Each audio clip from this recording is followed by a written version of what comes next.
સબાતની આરાધના કરવાનો આશીર્વાદિત સમય આવી ગયો છે। આજે આવો આપણે ન્યાયનો દિવસ આ ઉપદેશ શીર્ષક સાથે પરમેશ્વરના વચનો વહેંચીએ। અંગ્રેજી બોલવાવાળા દેશોમાં ન્યાયનો દિવસ ક્યારેક ક્યારેક ડૂમ્સડે તરીકે પણ કહેવામાં આવે છે। એક અલગ દ્રષ્ટિકોણથી શબ્દકોશ આ દિવસને તે સમયના રૂપમાં પરિભાષિત કરે છે જ્યારે આપણું છેલ્લું ભાગ્ય છેવટે નક્કી થઈ જાય છે। ન્યાયનો દિવસ તે દિવસ છે જ્યારે આખી માનવ જાતિનું નસીબ નિયુક્ત કરવામાં આવશે। અમુક લોકો અનંત અગ્નિના નર્કમાં ફેંકી દેવામાં આવશે, જ્યારે બીજા સદા સર્વકાળ પરમેશ્વર સાથે સ્વર્ગમાં રાજ કરશે। તેમનું છેલ્લું ભાગ્ય તે દિવસે નક્કી કરવામાં આવશે, જેને ડૂમ્સડે એટલે ન્યાયનો દિવસ કહે છે। બાઇબલ આ નોંધ કરે છે કે પરમેશ્વર દરેક વ્યક્તિને તેના જીવનભરમાં કરેલા કાર્યો પ્રમાણે અંતિમ સજા આપે છે અને ન્યાય કરે છે। આજે આવો આપણે ન્યાયથી સંબંધિત કિસ્સાઓ વિશે બાઇબલના અભિલેખો પર નજર કરીએ અને વિચારીએ કે વિશ્વાસના માર્ગ પર ચાલતા આપણે કેવી રીતે આપણા આત્મિક જીવનને સુધારી શકીએ છીએ। તેમાંથી ઘણા લોકો જે વિશ્વાસના માર્ગ પર ચાલતા દોડ પૂરી કરવામાં અસફળ થઈ જાય છે, તેઓ સરળતાથી આ તથ્યને ભૂલી જાય છે કે અંતિમ ન્યાય થશે। તે લોકો આ માનસિકતા સાથે બધું જ વિશ્લેષણ કરે છે કે કેવી રીતે તેઓ તેમની પરિસ્થિતિમાં પોતાની સંતુષ્ટિ અને આનંદને પ્રાપ્ત કરી શકે છે। આ વિચારના કારણે જ્યારે પણ તેમની અપેક્ષાઓ પૂરી થતી નથી, તેઓ તેમના વિશ્વાસનો ત્યાગ કરશે, અંતમાં સત્યને છોડી દેશે અને સાથે જ પરમેશ્વરને પણ ભૂલી જશે। તેથી પ્રબોધક યશાયાએ કહ્યું, સિયોનમાં તથા યરુશલેમમાં રહી ગયેલા શેષ એટલે યરુશલેમમાંના જીવતાઓમાં નોંધાયેલો દરેક જન પવિત્ર કહેવાશે। બધા લોકો, જ્યારે તમે સાંસારિક ન્યાય વ્યવસ્થાને જુઓ છો, તેમાં વાદી અને પ્રતિવાદી બંને સામેલ હોય છે। ન્યાયાધીશ આ નિરીક્ષણ કરવા માટે પ્રતિવાદીના કાર્યોની તપાસ કરે છે કે ભલે તેનો અપરાધ ગંભીર હોય તો પણ શું એવી કોઈ પરિસ્થિતિ હતી જેને ધ્યાનમાં રાખવી જોઈએ, અથવા અપરાધનું કારણ આ છે કે અપરાધીનો સ્વભાવ દુષ્ટ છે। એક એક કરીને પુરાવાની પૂર્ણ રીતે તપાસ કર્યા પછી ન્યાયાધીશ અંતિમ નિર્ણય કરે છે। આત્મિક રૂપથી આપણા ન્યાય વિશે પણ એવું જ છે। ન્યાયના દિવસે પરમેશ્વર આપણા ન્યાયાધીશ છે। શું આ બધું વિસ્તારથી પરમેશ્વરની પુસ્તકમાં નથી બતાવવામાં આવ્યું કે આપણે દરરોજ કેવા પ્રકારનું જીવન જીવી રહ્યા છીએ? શું આ નથી કહેવામાં આવ્યું કે આપણે આપણા વિશ્વાસના જીવનને કેવી રીતે ચલાવી રહ્યા છીએ? મને આશા છે કે જ્યારે આપણે ન્યાયના દિવસે પરમેશ્વરની સામે આવીશું તો આપણા બધાને સ્વર્ગના રાજ્યમાં પ્રવેશ કરવાની મંજૂરી આપવામાં આવશે। આવો પ્રકટીકરણ અધ્યાય 14 વચન 7 પર એક નજર કરીએ। તે મોટે સ્વરે કહે છે, ઈશ્વરથી બીઓ ને તેમને મહિમા આપો, કેમ કે તેમના ન્યાયીકરણનો સમય આવ્યો છે અને જેમણે આકાશ તથા પૃથ્વી તથા સમુદ્ર તથા પાણીના ઝરાઓને ઉત્પન્ન કર્યા તેમની આરાધના કરો। આ બતાવવામાં આવ્યું છે કે પાછલા વર્ષે વિશ્વભરમાં 10 કરોડથી વધારે લોકો કોરોના વાયરસથી સંક્રમિત થયા હતા। હજી સુધી સંક્રમિત લોકોની સંખ્યા વધતી જ રહી છે। મહામારી હજી પણ ચાલુ છે। વાયરસથી ઘણા લોકોનું મરવાનું ચાલુ છે। નિસંક કોઈને સંક્રમિત થવાથી રોકવા માટે વિભિન્ન દવાઓ અને વિવિધ રસીઓ વિકસિત કરવામાં આવી રહી છે। આ વાતોના માધ્યમથી ઘણા બધા લોકો ત્યાં સુધી નાસ્તિક પણ કહે છે, શું ન્યાયનો દિવસ આવી રહ્યો છે જેના વિશે બાઇબલ અને ખ્રિસ્તી ધર્મ કહે છે? લોકો ખુલીને આ પ્રકારની વાતો કરી રહ્યા છે। બધા લોકો, દુનિયા હંમેશા એવી નહીં રહે જેવી અત્યારે છે। કોઈને કોઈ દિવસે આપણે બધાને આ દુનિયા છોડવી જ પડશે। એક એક કરીને બધા લોકો આ દુનિયાને છોડી દેશે। આપણે આ ન ભૂલવું જોઈએ કે જલ્દી આખા સંસાર પર ન્યાયનો દિવસ આવશે। જે લોકો આ બાબતને ધ્યાનમાં નથી રાખતા, તેઓ સ્વાભાવિક રૂપથી તેમની પાપમય જીવનશૈલી, કાર્ય અને વ્યવહારને ન્યાયસંગત અને તર્કસંગત બનાવતા, જેનાથી પરમેશ્વર પ્રસન્ન નથી, તેમની આંખો પાપમય વાતો તરફ વાળવા લાગે છે। આવો આપણે હિબ્રુઓ અધ્યાય 9 વચન 27 જોઈએ. જે માણસોને એક જ વાર મરવાનું અને ત્યાર પછી તેમનો ન્યાય થાય એવું નિર્માણ થયેલું છે, ચોક્કસ લોકો પરમેશ્વરના ન્યાયનો સામનો કરશે. બાઇબલના બધા વચન સત્ય છે. સત્ય વિશ્વસનીય અને સાચું છે. જેમ કે બાઇબલ કહે છે, આપણે આ ધ્યાનમાં રાખવું જોઈએ કે ન્યાયનો દિવસ માત્ર અમુક વ્યક્તિઓ પર જ નહીં પણ આખી દુનિયા પર આવશે. ડુમ્સડેનો અર્થ તે દિવસ છે જ્યારે આપણું ભાગ્ય નિર્ધારિત કરવામાં આવે છે. બધા લોકો, તમે શું ઈચ્છો છો કે તમારા ભાગ્યનો નિર્ણય કેવી રીતે થાય? શું આ આશ્ચર્યજનક નહીં હોય જો તમારું ભાગ્ય સ્વર્ગમાં એક રાજપદધારી યાજક બનવાનું છે? શું તમે અનંત જીવન અને પરમેશ્વર સાથે સદા સર્વકાળ ખુશીઓનો આનંદ લેવા નથી ઈચ્છતા? જો એવું છે તો તમારે તેના યોગ્ય કાર્ય કરવાની જરૂર છે. ભલે તમે તમારા મનમાં સ્વર્ગ જવા ઈચ્છો છો, પણ જો તમારા કાર્ય તમારી ઈચ્છાની વિપરીત છે તો શું તમે મનગમતું પરિણામ પામવાની અપેક્ષા કરી શકો છો? આપણા જીવનના બધા પરિબળોને પરમેશ્વર અને સ્વર્ગના અનુરૂપ હોવા જોઈએ. અસ્થાયી રૂપથી અહીંયા રહેતા જ્યાં સુધી આપણે જતા નથી રહેતા, શું આ દુનિયામાં પરદેશી નથી? તાજેતરમાં અમુક વૃદ્ધ લાંબી ઉંમરનો આનંદ લીધા પછી દુનિયાને છોડીને ચાલ્યા ગયા.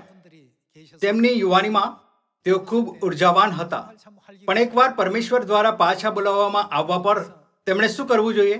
શું તેમણે જવું ન જોઈએ? જેઓ તૈયાર નથી તેમની માટે પરમેશ્વરની બુલાહટ એકદમ અચાનકથી આવશે. એક વ્યક્તિની મૃત્યુ પછી તેમને ન્યાયનો સામનો કરવો પડશે. અમુક લોકો લાજરસ જેવા હશે જેને પરમેશ્વરે ગળે લગાવ્યો અને દિલાસો આપ્યો હતો. અમુક લોકો શ્રીમંત માણસ જેવા હશે જે નર્કમાં ગયો અને મોટેથી કહ્યું, આંગળીનું ટેરવું પાણીમાં બોળીને મારી જીભને ઠંડી કરે. ઉપદેશ સાંભળતી વખતે અમુક લોકો પોતાને કહે છે, ચોક્કસ એવો દિવસ આવશે. પણ એકવાર જ્યારે તેઓ ચર્ચથી બહાર નીકળે છે તો તેઓ સંસારમાં ફસાઈ જાય છે અને મૂર્ખતાપૂર્ણ કાર્ય કરે છે. શું આપણી જીવનશૈલી પૃથ્વીના અનુરૂપ હોવાના બદલે સ્વર્ગના અનુરૂપ ન હોવી જોઈએ? એવું એટલે છે કેમ કે બાઇબલમાં લખવામાં આવ્યું છે કે આ સંસાર એક યાત્રીનો માર્ગ છે જ્યાં પરદેશી થોડા સમય માટે રહે છે, પણ સ્વર્ગ તે સ્થાન છે જ્યાં આપણે સર્વકાળ રહીશું. બધા કાર્યોનો નિર્ણય ન્યાયના દિવસે કરવામાં આવશે કે પરમેશ્વર આપણા બધા પાછલા પાપોને ક્ષમા કરશે અથવા તેમને તેવા જ ગણશે જેવા તે છે. તેથી આપણે તે ક્ષણ માટે તૈયાર રહેવાની જરૂર છે. પરમેશ્વરે પહેલાથી બતાવી દીધું હતું કે તે દિવસ જરૂર આવશે. તેથી બાઇબલ કહે છે કે આપણે પરમેશ્વરના ન્યાયના સિંહાસનની સામે ઊભા રહેવા માટે તૈયાર રહેવું જોઈએ. આવો રોમનોની પુસ્તક અધ્યાય 14 ખોલીએ. રોમનો અધ્યાય 14 વચન 10. પણ તું પોતાના ભાઈને કેમ દોષિત ઠરાવે છે? અથવા તું પોતાના ભાઈને કેમ તુચ્છ ગણે છે? કેમ કે આપણને સર્વને ઈશ્વરના ન્યાયાસનની આગળ ઊભા રહેવું પડશે. ભલે કોઈ પણ હોય, આપણે બધા પરમેશ્વરના ન્યાયાસન સામે ઊભા હોઈશું. ન્યાયાસન સામે ઊભા રહેવાનો અર્થ છે ન્યાય થવાની રાહ જોવી. કોઈ પણ પાપ વગર ન્યાયાસન સામે ઊભું નથી રહેતું. આપણે બધા ન્યાયાસન સામે ઊભા હોઈશું કેમ કે આપણે સૌ પાપી છીએ. તે સમયે તે કાં તો આપણને તે બધા પાપોથી મુક્ત કરી દેશે જે આપણે ભૂતકાળમાં કર્યા હતા, અથવા તે બધા પાછલા પાપોની આપણને આ કહેતા સજા આપશે કે મેં તમને 60-70 વર્ષ આપ્યા પણ તમે તમારા પાપોથી ન ફર્યા અને ન પસ્તાયા. તે લોકો માટે પરમેશ્વર અનંત નર્કનો ચુકાદો આપશે. આવો વચન 11 જોઈએ. લખેલું છે, પ્રભુ કહે છે કે મારા જીવના સમ કે દરેક ઘૂંટણ મારી આગળ વાંકો વળશે અને દરેક જીભ ઈશ્વરની સ્તુતિ કરશે. એ માટે આપણ દરેકને પોતપોતાનો હિસાબ ઈશ્વરને આપવો પડશે.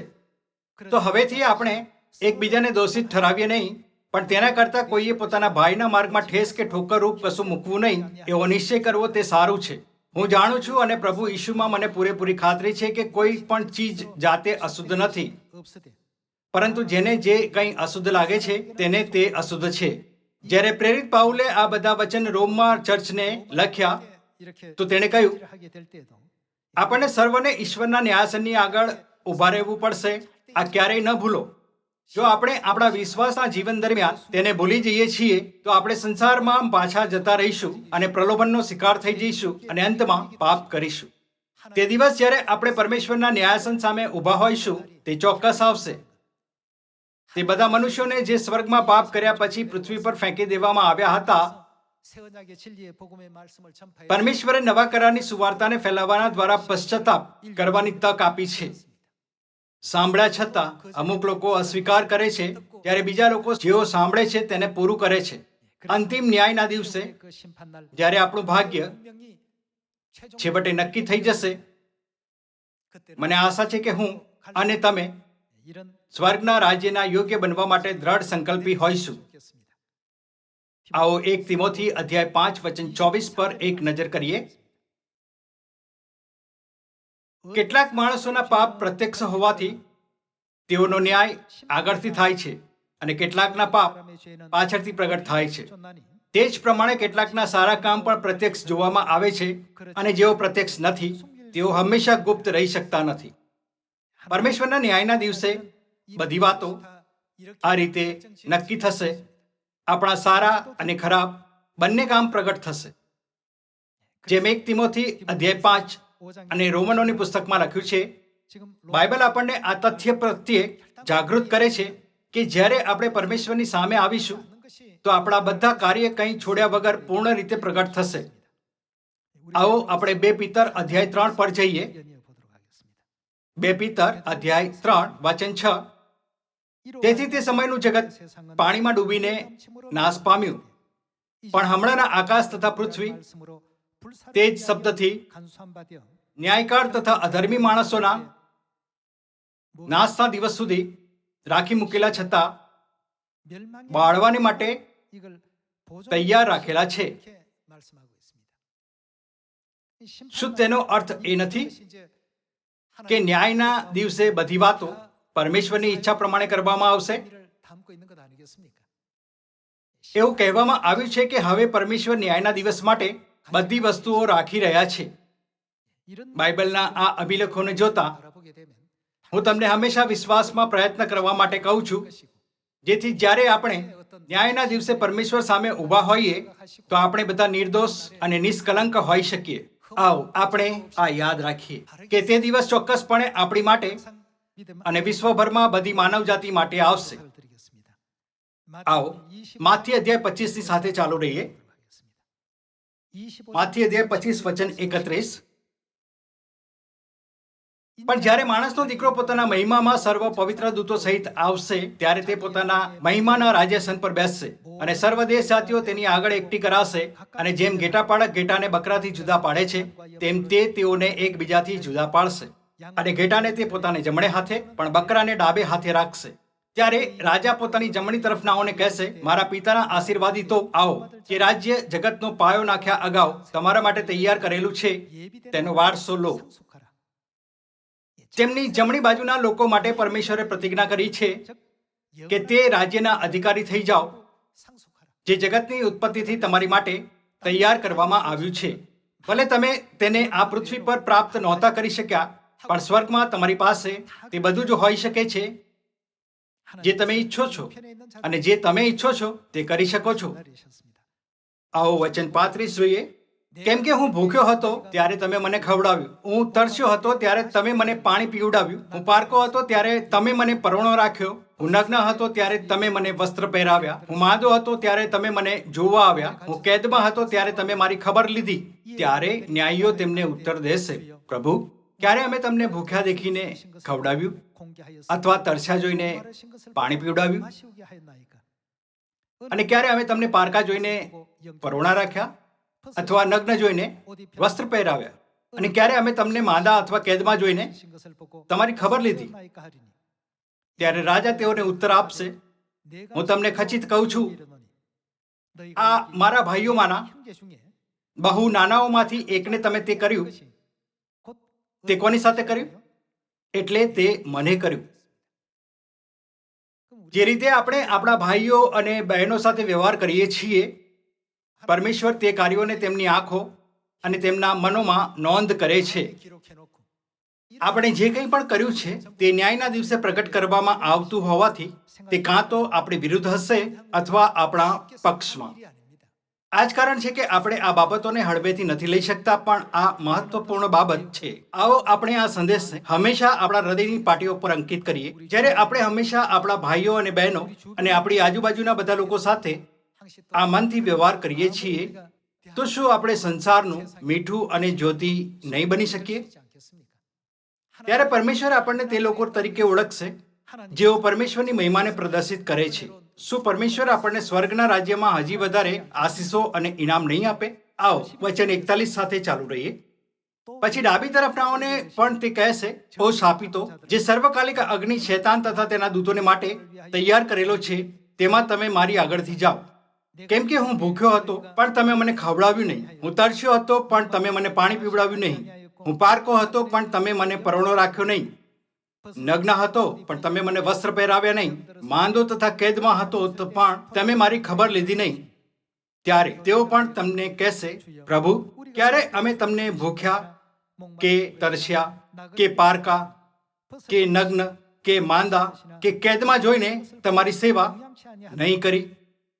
ત્યારે તે તેઓને કહેશે, હું તમને ખચિત કહું છું કે આ બહુ નાનાઓમાંથી એકને તમે તે કર્યું નહીં, એટલે તે મને કર્યું નહીં. અને તેઓ સર્વકાલિક શાસનમાં જશે, પણ ન્યાયીઓ સર્વકાલિક જીવનમાં જશે. બધા લોકો, જે દિવસે આપણું ભાગ્ય નક્કી થશે તે નજીક આવી રહ્યો છે. આપણું ભાગ્ય કેવી રીતે નક્કી થશે? આ વિશ્વાસના જીવનમાં આપણા દૈનિક કાર્યો, દ્રષ્ટિકોણ અને માનસિકતા પર નિર્ભર કરે છે. આ બધી વસ્તુઓ જમા થાય છે અને ક્યારેય ગાયબ થતી નથી.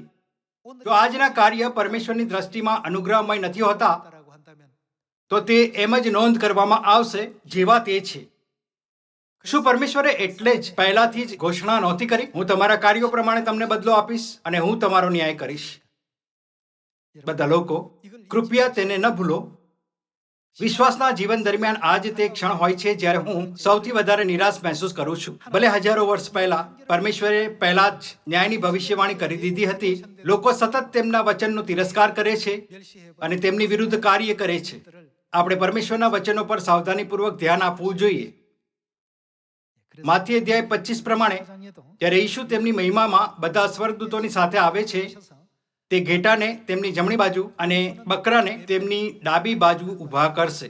તે તેમની જમણી બાજુના લોકોને સ્વર્ગની આશીષ અને તેમની ડાબી બાજુના લોકોને અગ્નિની અનંત સજા આપે છે. જ્યાં સુધી આપણે પૃથ્વી પર આપણા ભાઈ અને બહેનો સાથે જીવી રહ્યા છીએ, પરમેશ્વર આ જોવાનું ચાલુ રાખે છે કે જેમ તેમણે આપણને આજ્ઞા આપી હતી તેમ આપણે બધી વ્યવસ્થાઓ, વિધિઓ અને નિયમોનું પાલન કરી રહ્યા છે કે નહીં. જ્યારે પરમેશ્વરે ઇબ્રાહિમને કહ્યું, ઈસાકને મોરિયા પર્વત પર હોમ બલિ તરીકે અર્પણ કર, તો પરમેશ્વરે ઇબ્રાહિમના વિશ્વાસનું નિરીક્ષણ કરવાનું ચાલુ રાખ્યું. જો કે ઇબ્રાહિમે કોઈ ફરિયાદ વગર પરમેશ્વરની ઈચ્છાનું પાલન કર્યું, તો શું પરમેશ્વરે અંતમાં ઈસાકને ન બચાવ્યો અને ઇબ્રાહિમને હજી વધારે આશીષો ન આપી? આજકાલ આપણે પણ ઘણી અલગ અલગ સ્થિતિઓનો સામનો કરીશું. તો સ્થિતિ ભલે કેવી પણ હોય, આપણે આ ક્યારેય ન વિચારવું જોઈએ, જો હું આ નાનું કામ કરું તો આ ઠીક રહેશે. આપણે ક્યારેય પણ નર્કનો માર્ગ પસંદ ન કરવો જોઈએ. તેના બદલે આપણે સ્વયંને પૂછવું જોઈએ, આ વિશિષ્ટ સ્થિતિમાં મને કયો માર્ગ સ્વર્ગ તરફ લઈ જશે? તમારે અને મારે સાચી પસંદગી કરવામાં સક્ષમ હોવું જોઈએ જે આપણને સ્વર્ગમાં લઈ જાય છે. આવો સભા શિક્ષક અધ્યાય 3 વચન 15 જોઈએ. જે હાલ છે તે અગાઉ થઈ ગયું છે, અને જે થવાનું છે તે પણ અગાઉ થઈ ગયેલું છે, અને જે વીતી ગયું છે તેને ઈશ્વર પાછું શોધી કાઢે છે. વળી મેં પૃથ્વી પર એવું જોયું કે ન્યાયને સ્થાને દુષ્ટતા છે અને નેકી હોવી જોઈએ ત્યાં બધી છે. આવું વચન 17 જોઈએ. મેં મારા મનમાં કહ્યું કે ઈશ્વર નેકનો તથા દુષ્ટનો ન્યાય કરશે, કેમ કે ત્યાં દરેક પ્રયોજનને માટે તથા દરેક કામને માટે યોગ્ય સમય હોય છે. ઈશ્વર નેકનો તથા દુષ્ટનો ન્યાય કરશે. ન્યાયી લોકો ન્યાય તરીકે કાર્ય કરે છે દુષ્ટ લોકો દુષ્ટ તરીકે કાર્ય કરે છે. આપણા કાર્ય દરરોજ જમા થતા હોવાથી તે બધા આ વાતના પુરાવા તરીકે કાર્ય કરે છે, જેને પરમેશ્વર ન્યાયના દિવસે સંદર્ભિત કરશે. સ્વર્ગમાં પાપ કરવા અને પૃથ્વી પર ફેંકી દેવામાં આવ્યા પછી શું આપણી આત્માઓ મરવા માટે નિયુક્ત ન હતી? ભલે આપણને નરકમાં મોકલી દેવામાં આવ્યા હોય, આપણી પાસે કહેવા માટે કંઈ ન હતું. આપણા જીવનકાળ દરમિયાન પરમેશ્વરે આપણને પશ્ચાતાપ કરવાની તક આપી છે. જો કે અમુક લોકોએ સરળતાથી પરમેશ્વરની કૃપાને ત્યાગી દીધી છે. આપણે આ તકની ક્યારે પણ ઉપેક્ષા ન કરવી જોઈએ. આવો આપણે પ્રકટીકરણ અધ્યાય 20 વચન 11 પર જઈએ. પછી મેં મોટું શ્વેત રાજ્યાસન જોયું અને તેના પર બેઠેલા પુરુષને જોયો. તેમની સમ્મુખથી પૃથ્વી તથા આકાશ જતા રહ્યા અને તેઓને માટે કોઈ સ્થાન મળ્યું નહીં. પછી મેં મોયેલાને, મોટા તથા નાના સર્વને ઈશ્વરની સમક્ષ ઉભા રહેલા જોયા અને પુસ્તકો ઉઘાડવામાં આવી અને એક બીજું પુસ્તક જે જીવનનું પુસ્તક છે તે પણ ઉઘાડવામાં આવ્યું. તે પુસ્તકોમાં જે લખેલું હતું તે પરથી મોયેલાઓનો તેઓની કરણીઓ પ્રમાણે ન્યાય કરવામાં આવ્યો. અહીં પણ આ નોંધ કર્યું છે કે મોયેલાઓનો ન્યાય કરવામાં આવ્યો હતો. તેઓએ જે કંઈ કર્યું તે પ્રમાણે તેમનો ન્યાય કરવામાં આવ્યો, જેમ કે પુસ્તકોમાં લખ્યું હતું. સમુદ્રે પોતાનામાં જેઓ મુએલા હતા તેઓને પાછા આપ્યા અને મરણે તથા હાદેસે પણ પોતાનામાં જેઓ મુએલા હતા તેઓને પાછા આપ્યા અને દરેકનો ન્યાય તેની કરણીઓ પ્રમાણે કરવામાં આવ્યો. તેમની કરણીઓ પ્રમાણે બધા લોકો આજના આ ક્ષણથી આવો આપણે જલ્દીથી બદલીએ. એકવાર જ્યારે આપણને તેનો અહેસાસ થઈ જાય તો તે જ ક્ષણથી બદલવું સૌથી સારું છે. અને દરેકનો ન્યાય તેની કરણીઓ પ્રમાણે કરવામાં આવ્યો.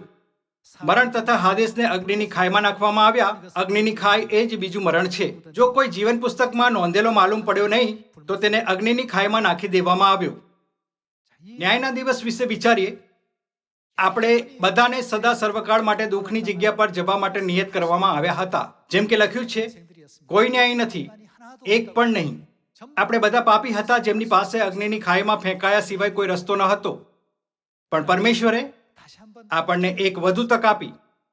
પરમેશ્વરે આપણને તક આપતા એકવાર ફરીથી બારણું ખોલી દીધું. જો કે જો આપણે આ પ્રકારની ભ્રષ્ટ માનસિકતા અને ભૂતકાળના આપણા ખરાબ વિચારોને ચાલુ રાખીએ છીએ તો આપણી પાસે નરકની અનંત અગ્નિમાં ફેંકાવાના સિવાય કોઈ વિકલ્પ નહીં હોય. આ રીતે વિચાર કરતા કે કેમ કે આપણે મનુષ્ય છીએ, શું આ પ્રકારની વસ્તુઓ કરવી સ્વાભાવિક નથી અથવા એવું પાપ કોઈ પણ કરી શકે છે? આપણે આ રીતે આપણા કાર્યનો તર્કસંગત અથવા ન્યાયસંગત નહીં બનાવવા જોઈએ.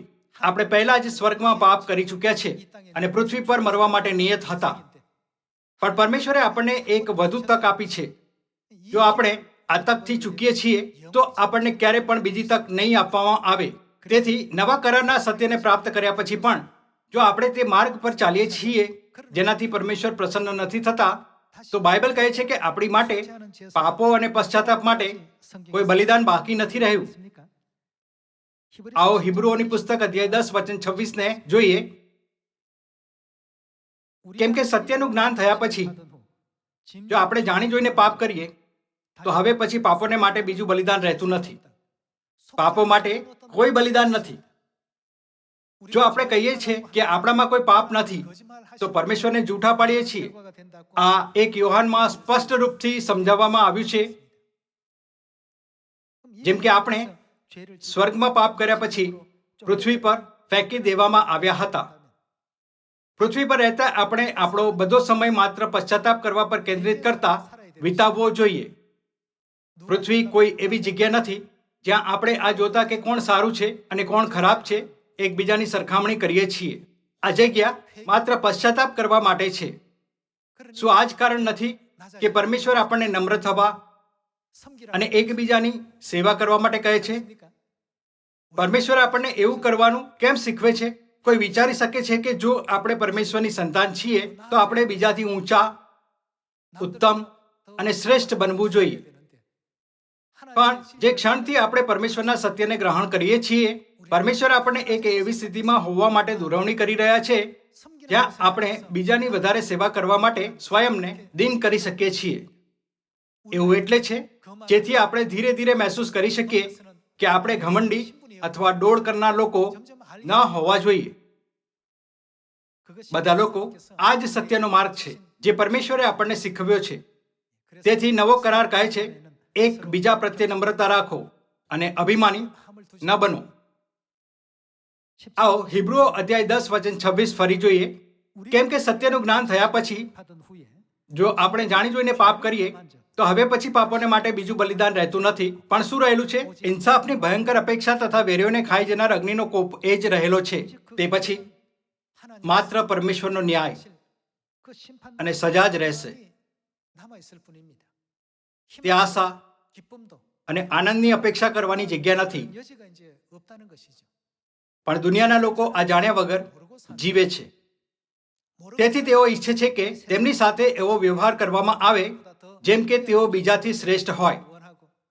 જેઓ ઊંચા બનવા ઈચ્છે છે તેઓ તે લોકો છે જે આ પણ નથી જાણતા કે આપણે સ્વર્ગથી પૃથ્વી પર કેમ ફેંકી દેવામાં આવ્યા. તેનો અર્થ છે કે તેઓ નવા કરારના સત્યને પ્રાપ્ત કરવાના યોગ્ય નથી. પણ ઇન્સાફની ભયંકર અપેક્ષા તથા વેરીઓને ખાઈ જનાર અગ્નિનો કોપ એ જ રહેલો છે. જે કોઈ મૂસાના નિયમશાસ્ત્રનું ઉલ્લંઘન કરતો તેના પર દયા રાખવામાં આવતી નહોતી, પણ 2 કે 3 સાક્ષી પરથી તેને મોતની શિક્ષા થતી. તો જેણે ઈશ્વરના પુત્રને પગ નીચે છૂંદ્યા છે ને કરારના જે રક્તથી પોતે પવિત્ર થયો હતો તેને અશુદ્ધ ગણ્યું છે અને કૃપાના આત્માનું અપમાન કર્યું છે, તે કેટલી બધી સખત સજાને પાત્ર ગણાશે. તે વિશે તમે શું ધારો છો? કેમ કે બદલો લેવો એ મારું કામ છે, હું વાળી આપીશ અને ફરી પ્રભુ પોતાના લોકોનો ન્યાય કરશે. એવું જેમણે કહ્યું તેમને આપણે ઓળખીએ છીએ.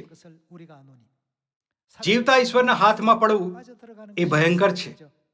પણ પૂર્વના દિવસોનું સ્મરણ કરો. એ સમયે તમે પ્રકાશિત થયા પછી કંઈક અંશે નિંદાઓથી તથા સંકટથી તમાશારૂપ થઈને અને કંઈક અંશે એવું દુઃખ સહન કરનારાઓની સાથે ભાગીદાર થઈને તમે દુઃખોનો મોટો હુમલો સહન કર્યો. કેમ કે જેઓ બંધનમાં હતા તેઓની પ્રત્યે તમે સહાનુભૂતિ દર્શાવી અને તમારી માલ મિલકત લૂંટી લેવામાં આવી ત્યારે તમે આનંદથી તે સહન કર્યું. કેમ કે એ કરતાં વિશેષ સારું અને અક્ષય ધન તમારે માટે સ્વર્ગમાં છે એ તમે જાણતા હતા. તેથી તમારા વિશ્વાસનો જે મોટો બદલો મળવાનો છે તેને નાખી ન દો. કેમ કે ઈશ્વરની ઈચ્છા પ્રમાણે વર્ત્યા પછી તમને વચનનું ફળ મળે માટે તમારે ધીરજ રાખવાની જરૂર છે. કેમ કે જે આવવાના છે તે છેક થોડી વારમાં આવશે, તે વિલંબ કરશે નહીં. પણ મારો ન્યાયી સેવક વિશ્વાસથી જીવશે. જો તે પાછો હટી જાય તો તેનામાં મારા જીવને આનંદ થશે નહીં. પણ આપણે પાછા હટીને નાશ પામનારા નથી, પણ જીવના ઉદ્ધારને અર્થે વિશ્વાસ કરનારા છીએ. બધા લોકો આ દુનિયામાં ઉત્પન્ન થયા હોવાથી તેમને લાગે છે કે તેઓ દુનિયામાં બધું જ પકડી શકે છે અને અધિકાર અને શક્તિ પ્રાપ્ત કરી શકે છે. પણ આપણે જાણીએ છીએ કે હવે આપણે પૃથ્વી પર કેમ જીવી રહ્યા છીએ. તેથી આપણે જીવનનો એક એવો માર્ગ પસંદ કરવામાં સક્ષમ હોવું જોઈએ જેની પર સત્યને સમજનાર ચાલે છે. આપણે આ મનમાં રાખવું જોઈએ કે ન્યાય થશે. ન્યાયના દિવસ સુધી આપણે આપણા વિશ્વાસમાં વધતા રહેવું જોઈએ અને આપણી નબળાઈઓમાં સુધાર કરવો જોઈએ. જ્યારે એને કરતા આપણા વિશ્વાસનું જીવન પૂરું થાય છે તો પરમેશ્વર આ કહીને આપણી પ્રશંસા કરશે, તમે ખૂબ સારું કામ કર્યું. સ્વર્ગના અનંત નાગરિક તરીકે પરમેશ્વરના દ્વારા આપણું સ્વાગત અને મંજૂરી આપવામાં આવશે. સત્યની ઓળખ પ્રાપ્ત કર્યા પછી આપણે ફરી ક્યારેય પરમેશ્વરથી દૂર ન થવું જોઈએ. પૃથ્વી પર આપણા બાકી સમયને માટે આવો આપણે આજ્ઞાકારી હૃદયથી જ્યાં પણ પિતા અને માતા આપણને લઈ જાય છે હંમેશા તેમની શિક્ષાઓનું પાલન કરીએ. બાઇબલ કહે છે કે જે લોકો જ્યાં પણ તેઓ જાય છે ત્યાં તેમનું પાલન કરે છે તેઓ ઉદ્ધાર પામશે. તે ઉપરાંત શું પરમેશ્વરે આ નથી શીખવાડ્યું કે તેઓ 100 અથવા 1000 બલિદાન ચડાવવાથી વધારે આજ્ઞાકારિતાથી પ્રસન્ન થાય છે? એક વખતની વાત છે, એક વૃદ્ધ દંપતીનો માત્ર એક જ દીકરો હતો. ભલે તે મોટો થઈ ગયો હતો પણ તે પૈસા કમાવા અથવા લગ્ન નહોતો કરવા ઈચ્છતો, પણ દરરોજ માત્ર ખાલી બેસી રહેતો હતો. તો તેના પિતાએ તેને કહ્યું, કેમ કે તું માત્ર રમતો રહે છે, હું મારી સંપત્તિનો 1 રૂપિયો પણ તારી માટે નથી રાખી શકતો. જો તું પારિવારિક વ્યવસાયને પારસામાં પામવા ઈચ્છે છે તો સ્વયં પૈસા કમા અને મારી પાસે લાવ. જો તું એવું કરે છે તો હું વિચાર કરીશ કે હું મારી સંપત્તિ તારી માટે રાખીશ કે નહીં. આ સાંભળતા તેની માએ તેને થોડા પૈસા આપ્યા, કેમ કે તે જાણતી હતી કે તે ઘરની બહાર માત્ર રમતા રમતા પાછો આવી જશે. ત્યારે તેને કહ્યું, જઈને તારા પિતાને દિલાસો આપ, તેમને કહે મેં આજે પૈસા કમાવ્યા. જેમ કે માને અપેક્ષા હતી, દીકરાએ આખો દિવસ બજારમાં રમવા અને તેના મિત્રો પાસે જવામાં વિતાવી દીધો. તે પછી સૂર્યાસ્ત સમયે તે ઘરે પાછો આવ્યો. તેના પિતાએ પૂછ્યું, શું તે આજે કોઈ પૈસા કમાવ્યા? પછી તેણે આ કહેતા થોડા સિક્કા નીકાળ્યા. હા, મેં થોડા પૈસા કમાવ્યા છે. પિતાએ તેના દીકરાના પૈસાને લઈને સળગતી ભઠ્ઠીમાં ફેંકી દીધા. દીકરો બસ તેને એકીટસે જોઈ રહ્યો, તે ચોક્કસપણે આ પૈસા તારા પરસેવાથી નથી કમાવ્યા. આગલા દિવસે પણ એવું જ હતું. માએ છુપાઈને તેના દીકરાને ફરીથી પૈસા આપ્યા. તે દિવસે પણ પિતાએ તેના બધા પૈસા ભઠ્ઠીમાં ફેંકી દીધા. દીકરાએ બસ તેને એકીટસે જોયું. એક દિવસ છેવટે તેણે પરસેવો વહેવડાવીને પૈસા કમાવ્યા. પૈસા કમાવા માટે તેણે ઘણી વાર લાકડા કાપવાનું કામ કર્યું અને પાણીની ડોલોનું વહન કર્યું. પૈસા કમાવા ખરેખર મુશ્કેલ હતું. તે દિવસે પણ દીકરાએ પિતાને બતાવતા કહ્યું, મેં આ પૈસા કમાવ્યા છે. આ વખતે ફરી પિતાએ કહ્યું, આજે પણ આ તને તારી માંથી મળ્યા હશે. આ તે પૈસા નથી જે તે તારા કામથી કમાવ્યા છે. અને તેણે તેને ભઠ્ઠીમાં ફેંકી દીધા. દીકરો અચંબિત થયો અને તેણે સડકથી ભઠ્ઠીમાં લાકડાના ઢગલામાંથી પૈસા નીકળવાનો પ્રયત્ન કર્યો. આ જોતા પિતાએ તરત પારખી લીધું, આજે તે પૈસા કમાવા માટે કઠણ મહેનત કરી છે. આ વાતચીતના માધ્યમથી લોકો તરત બતાવી શકે છે કે શું તેણે પૈસા કમાવા માટે કઠણ મહેનત કરી અથવા તેને મફત મેળવ્યા. ત્યારે શું પરમેશ્વર આપણા બધા પાપો અને ખામીઓને નથી જાણતા? બાઇબલના લેખકોએ લખ્યું છે કે પરમેશ્વર આપણા કાર્યો પ્રમાણે આપણો ન્યાય કરશે. ઈસુ સ્વયં આ પૃથ્વી પર આવ્યા અને આપણને અંતિમ ન્યાયના દિવસના દ્રશ્ય વિશે બતાવ્યું. શું તેમણે આપણને માથી અધ્યાય 25 આ શિક્ષા નહોતી આપી? આ મારા ભાઈઓમાંના બહુ નાનાઓમાંથી એકને તમે તે કર્યું એટલે તે મને કર્યું. તેથી આપણી પાસે સ્વર્ગમાં કરેલા બધા પાપોને દૂર કરવા માટે આ માનસિકતા હોવી જોઈએ. આજે એકવાર ફરી આવો આપણે આ વચનોને આપણા મનોમાં ઊંડાઈથી અંકિત કરીએ, જેથી આપણે ન્યાયના દિવસે ન્યાય તરીકે યોગ્ય હોઈ શકીએ. મને આશા છે કે સિયોનની બધી સંતાન આપણા સ્વર્ગીય ઘરમાં પાછા જવામાં સક્ષમ હશે અને તે મહિમાને પુનર્સ્થાપિત કરી શકશે જેનો આપણે સ્વર્ગમાં પહેલા આનંદ લીધો હતો. જીવન ખૂબ જ નાનું છે. કોઈ યુવાન તેની યુવાની પર ઘમંડ ન કરે, કેમ કે તે યુવાની ક્ષણભરમાં ગાયબ થઈ જાય છે. બાઇબલ અને પ્રબોધક સતત આ વાત પર ભાર આપે છે કે તે દિવસ આપણે તેમની સાથે નિષ્કલંક નિર્દોષ હોવાનો દરેક શક્ય પ્રયત્ન કરવો જોઈએ, જે દિવસે આપણું ભાગ્ય નક્કી થશે. જે લોકો તેમના અનંત ઘર સ્વર્ગમાં પાછા જવા ઈચ્છે છે તેમણે યાદ રાખવું જોઈએ કે અંતિમ ન્યાયનો દિવસ છે અને તપાસ કરવી જોઈએ કે તે તેમનું દૈનિક જીવન કેવી રીતે જીવે છે. તેમણે સ્વયંને પૂછવું જોઈએ, આજે શું હું વિશ્વાસ પ્રમાણે જીવ્યો છું અથવા આ એક એવો દિવસ હતો જે મેં દુનિયામાં ફસાઈને વિતાવ્યો છે? હું તમને એકવાર ફરીથી કહું છું કે આ દુનિયામાં આપણા બાકી સમયમાં સ્વર્ગના રાજ્યની તૈયારી કરો. આ આશા કરતા કે તમને ખૂબ અનુગ્રહ પ્રાપ્ત થયો છે, હું આજનો ઉપદેશ સમાપ્ત કરવા ઈચ્છીશ. તમારો ખૂબ ખૂબ ધન્યવાદ.